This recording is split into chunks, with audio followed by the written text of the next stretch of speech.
Brooke Plack, and I'm your host here today on the Grit Crusade podcast. And I'm so excited that you're here joining me. If you're joining from YouTube, welcome. If you're joining from your favorite streaming platform like Spotify or Apple Podcasts, welcome to you guys too. So today's topic is just you and me. So sometimes we have guests on the podcast, and sometimes it's just you and me. And today, it's just you and me. And so this is a podcast where we get real in the trenches of life, relationships, and business. And so for those of you that may have been listening to the podcast before, you may have heard me talk about the process of how the podcast topics get chosen. And for me, it kind of is a thing that comes to me. And today's topic, I've been trying to skirt for a couple of weeks. I know I really didn't want to talk about it. I know it's like God tugging on my spirit, telling me, go for it, do it. And I'm like, but do I have to? And so, yeah. So today's topic is not like, oh yes, I'm ready, but maybe I'm ready. I don't know. It's kind of like my gray area drinking episode, which we'll link that in the show notes, where really just being really real and authentic with you guys about some of the things that I've been through in life. So we're gonna go there today, even though I wasn't really sure if I wanted to go there, and we're gonna talk about divorce. So if you follow me on social media for years, or I know you personally, then you may know that I have been married 4 times. Yeah, I know. As recording this right now, I'm 38 years old. And so I was married 3 times in my 20s. And I don't care who you are, you can't blame all that on somebody else. And so um, I'm currently married to my dear husband, who is the love of my life and my best friend. But it hasn't always been easy. We just once this episode launches, we will have just celebrated our second wedding anniversary and been together for 7 years. But there was like a whole decade and a half before that of mess that I went through to get to this point.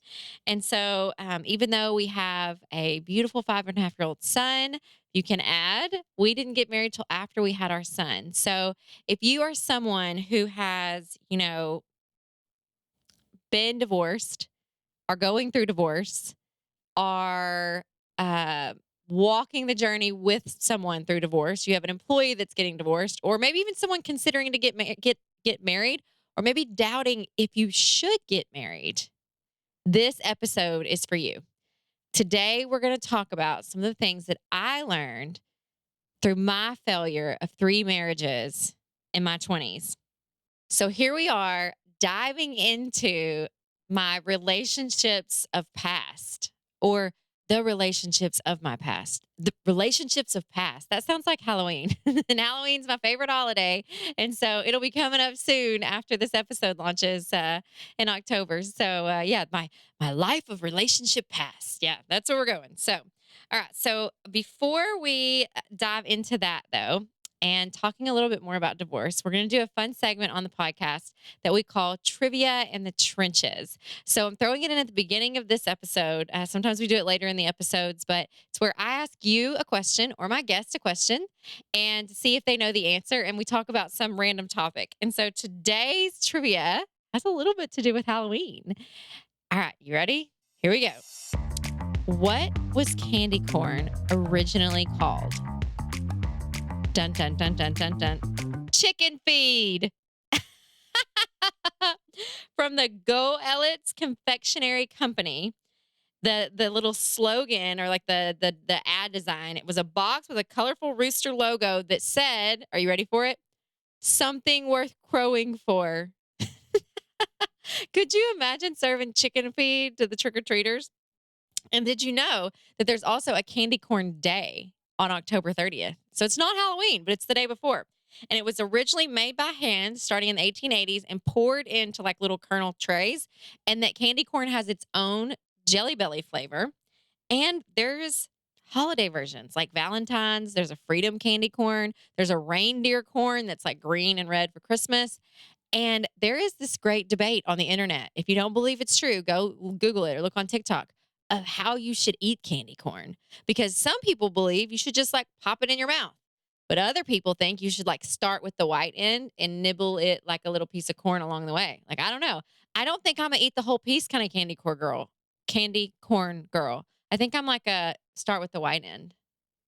Yeah, I don't know. There it is. You can drop it in the comments on which way you eat your candy corn. Very interesting. So, back to our topic about divorce. So we're going to start talking a little bit about some statistics about divorce so that we can kind of all get on this common ground.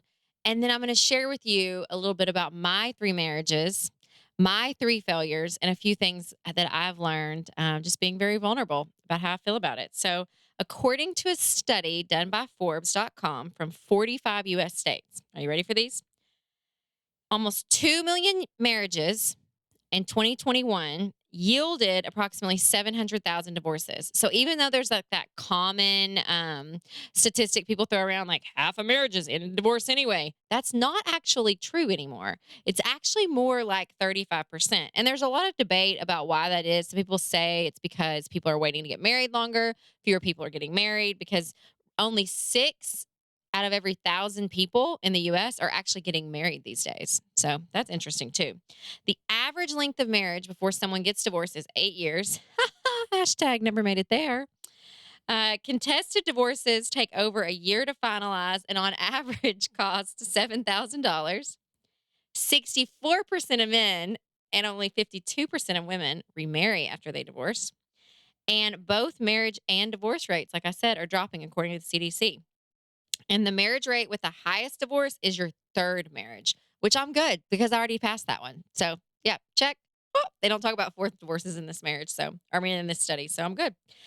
Only 6% of couples who remarry each other. Do you know anyone who's remarried each other? Because I do. My aunt and uncle married each other 3 times. 3 times. So my aunt had been married 4 times, and they had remarried each other 3 of those 4 times. I know, isn't it crazy? But after people remarry, 72% of them stay together. So it's like that recommitment is like, just kidding. I got it. I got my shit together. I can do this now, right? And here's the main reasons that people get divorced. Lack of commitment is the number one, 75% of people. Infidelity is the second one, 60% of divorces. And 58% is too much conflict, which I feel like the conflict probably comes from the first two things, you know? And then unfortunately, like this was really sad, but like 20 something percent, 24% in the US, reasons of divorces is still domestic violence. Like, we still living with like that is so like we can do better. We can do better supporting these people. We can do better helping people get through that. Like it's just that hurt my heart to see that statistic for sure. And outside of the US, for our international listeners, because we do have some listeners that listen in from outside the US, which is cool. The Maldives, Kazakhstan, I think I'm saying that right, and Russia have more than double the worldwide average divorce rate. And Sri Lanka, Guatemala, and Vietnam have the lowest, but that's really because there's stricter laws regarding like marriage dissolution, you know? And divorce rates steadily decrease as income increases. And I feel like that's probably because like once you got all that stuff to divide, like that's a whole lot more work. And like you're thinking like, okay, maybe we should like try to figure out how to work this out.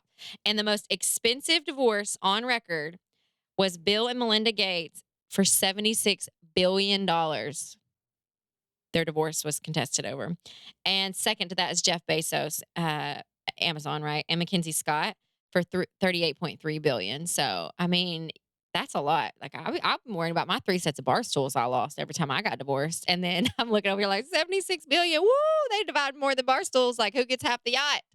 So anyway, you have to laugh about things or you just cry about them all the time. And so I don't want this episode to come across as me taking divorce lightly.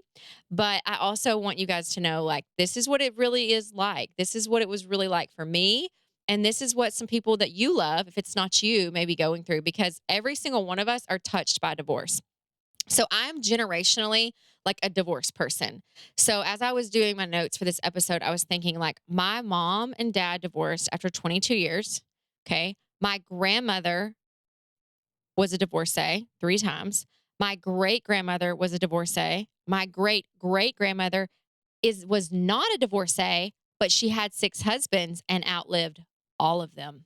So, I mean, technically, it only goes back to my great grandma because my great great grandma just outlived all them men. And she didn't even kill them or anything. I know, right? She was just that kind of woman. She lived to be 86. So, there were 6 generations of women alive in my family when I was 12, which was pretty epic because that doesn't happen a lot. And I like actually knew my great great grandmother.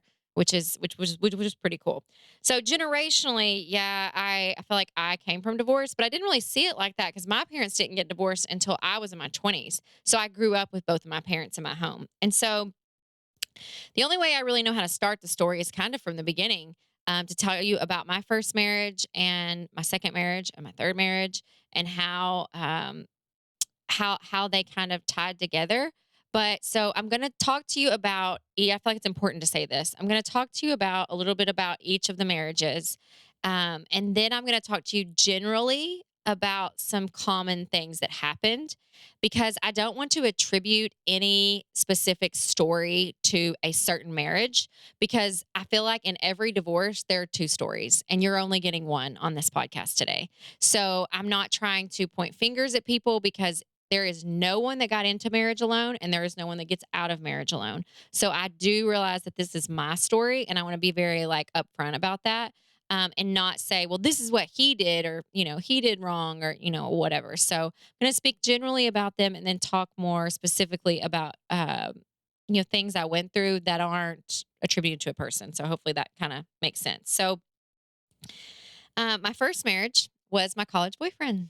Yeah, we'll start there. So I started dating a guy 3 months before he graduated from college, which means 3 months after we started dating. 3 months later, he moved away. So we had a long distance relationship throughout college. My junior year, end of my junior year, I was trying out for my senior year to be a cheerleader for the Razorbacks, and he proposed to me. Came out of the mascot suit and everything, and proposed to me right in front of everybody. And it was purely the most romantic thing. I mean, it was really cool. But the thing that he didn't know, of course, I never told him, was about a month before, I told my dad, I was like, I don't think I want to get married, like at all. And I don't think I want to move back to Central Arkansas. And there's something that happens to a 20 something girl when she gets a diamond on her finger and all these plans of this big wedding and all the things happening around it. And of course, I said yes. And we were married 2 weeks after I graduated from college. I moved back to Central Arkansas. We bought a house together. And 2.5 years later, we were divorced. Yeah. So I already see all the flags that are happening in your head right now. And so we're going to come back and address those. So that was marriage number one for me. Marriage number two was to one of the funnest guys I've ever met. He's a great guy. We started dating a couple months after my first divorce. Ooh, right? Yeah, I know. I know what you're already thinking. Like, what the hell was she thinking? And those wounds from my first divorce were still fresh and very open. And he had two young toddlers that were amazing. I was an instant bonus mom. We were married like 10 months after we started dating. And we built a home together. I finished my first round of grad school. So I graduated with my master's degree. And 2 years after we got married, we were divorced. And without like saying specific stories, the biggest thing I learned from that was you got to take some time between life changes and transitions like that. And I think that it was as much me as it was the people I was marrying, right? So you have to look at yourself in the mirror when you realize this is not working, like something's going wrong. And so I knew I didn't want to repeat that cycle. And so I did take a little more time between marriage two and three. But I started dating my high school sweetheart, and it was like home to me, you know? He was my first true love, and the person that always accepted me no matter what. He always unabashedly was for me in my corner, cheering me on. And it seemed like it was going to be the fairy tale, you know? And so I've kind of left out the details about the weddings because they were fabulous. They were all fabulous. I know. Like I tell people planning a wedding now, I'm like, you need help planning a wedding? I'm your girl. I've done it 4 times. Like I've been married Big downtown wedding, downtown Little Rock. Check, done that. Let's do a backyard, big barbecue style wedding with a DJ. Check, done that. New York City, get married there, off by yourself, eloping, done it. Gone to Greece. Like I've been there, done that when that comes to weddings. That's also a lot of money. There's a big money in this wedding and divorce industry, more than Bezos and than Bill Gates. But so first marriage, right out of college, already knew that I probably wasn't really ready to get married. Did it anyway. Jump immediately into the second marriage. Not a bad person. It was a bad fit. What we wanted out of life, it was a bad fit for me. And then my high school sweetheart. I marry him. We dated for several years before we got married. He was never been married before, was terrified of getting divorced and it not working. And we got married in 2015. And so that was about 3 years after my prior divorce. And 9 months later, we separated. Yeah. So I've yet to make it to a third anniversary. So if you follow me on social media, when my husband and I do have our third anniversary, it's going to be like a huge celebration. I don't know if he's ever had a third anniversary. I should probably have him on an episode talking about divorce too, because my husband has also been divorced twice. So when we started dating, we had 5 divorces between us and we're never going to get married. And then baby came. And so things changed after that. And I'm so glad that they did. So I've high level kind of talked about these 3 different scenarios in isolation on purpose because I don't want to share personal details about someone that's not on the podcast with me to also talk about it. And so now I want to talk a little more specifically about what went wrong. So in these 3 relationships, there's some pervasive themes, like things that seem to keep coming up. The first one was substance abuse. So drugs, alcohol, and the willingness or lack thereof to stop using them in an abusive way. So, something I've learned in a relationship. So, I used to believe that once an addict, always an addict. I did. And I'm embarrassed to even say that, but that's what I lived with my mom.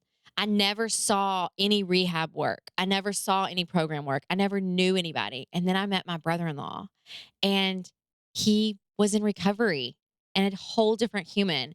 And now I have my friend Stephanie, and I've met so many other people who they have recovered. And so I do believe that's possible. But I think the thing that has to be in place in a relationship is the willingness to want to get better. So I was a fixer. That's a theme. There's a theme in itself. I am a recovering fixer. Hi, my name is Brooke. Wait, do you use your own name at like AA meetings and stuff? Or do you use a fake name? I feel like in the movies, sometimes it's a fake name. Anyway, hi, my name is not Brooke or like Sarah. Do you just pick one or you keep the same one every time? Not sure. Anyway, I'm a recovering fixer. And so I thought I could fix all these people. And so let me pause here and say, after my third divorce, I got a really good therapist. Okay. And did a whole lot of grief recovery. So the things that I've done in the past, I am not that person anymore because I worked really hard to not be that person anymore. Because I realized that you can't fix people and they don't need fixing. And who am I to be the person doing the fixing in the first place? Because I'm not. And so through doing that therapy, I realized that I was trying to fix these people. I was trying to fix these men who they are perfectly capable adults that didn't need fixing by me or anyone else. And so one night with one of my husbands, see, I can generally speak about him when there's more than one. See, if there was only one, this wouldn't be cool as an episode because I couldn't like say this stuff because now it's like throw a dot. Which guy was it? You don't know. All right. So he was high, knew he was high. And I said, okay, you're going to take a drug test. I'm going to take you to your mom's house. Like, how dumb was that in my 20s? Like, who the hell takes a grown man to their mom's house? Me. It was me. I was doing it. And so take you to your mom's house and you're going to take a drug test. And he jumped out of a moving vehicle. He jumped out of a moving vehicle. I was going 40 miles an hour and took off running in the woods. And I can say that that was one of the last nights that we were together. But the drug abuse had become so bad that he declared to me, I am not an addict. I am a recreational user, and there is nothing wrong with what I'm doing. And so this was not marijuana. I will say that. I won't go into any further detail, but it was not prescribed. It was being purchased off the streets in large quantities to the financial, physical, and emotional detriment of him, our marriage, and all the things. And so, through realizing, and that was not the only incident, person, etc., that I navigated that substance abuse with, but through that situation, it made me learn that everyone is responsible for themselves. So if you're listening to this today and you're walking this journey with someone, whether it's a spouse or a friend or anyone else, you can't be responsible for the choices they make. It's not up to you whether they get sober. It's not up to you whether they hide and steal and lie to go get the money to get high. It's on them. It really is. And so that was a big factor in how I ended up, you know, thrice married in my 20s and then divorced. The next theme that really kept showing up for me was my lack of ability to communicate and express just in general. Like for me to be able to say without like blowing a gasket, because I was quite the hothead when I was younger. I mean, I earned people calling me a bitch. I'm not going to lie. But being able to clearly say, this is what I need, this is how I feel, this is what I'm going through, and this is how your behavior is impacting me. And through therapy, I discovered that that was from living with a parent that was an addict because there's only so much room for feelings in a household. And my mom had a lot of them, a lot of emotions, a lot of feelings. And I was a stuffer and everything would be okay. And I was an eternal optimist and everything's going to be fine and we're going to be fine and we're going to figure it out and everything's going to be okay and I'll be okay and it'll be okay and don't worry about it. And that's the story I told myself over and over and over again was I'm going to be okay. It'll be okay. And I wasn't processing anything that was happening. I was just staying okay, or at least I thought I was. And so the difference between my relationship with my husband now and my failed marriages that I was a party to was I couldn't communicate my own feelings and needs and express what I was going through with the person I was with without yelling, fighting, or leaving because I was really good at when someone was drunk or high and acting a fool, I just get in the car and leave because I didn't want to stay there for it anymore. And I know there's people out there that can relate to it. That's not healthy. It's not okay for people to act like that to you, but that also doesn't solve the problem and it creates a really bad pattern of behavior. And I remember when my husband and I started dating, I did that. We got in a big fight one night and I left and he called me and he was like, "This is what you've always done, isn't it? You've always just left." And I'm like, "Yeah, I think I have." And thankfully, my husband is very emotionally mature when it comes to relationships like marriage. And so there were a lot of things that he like helped me grow and get better in.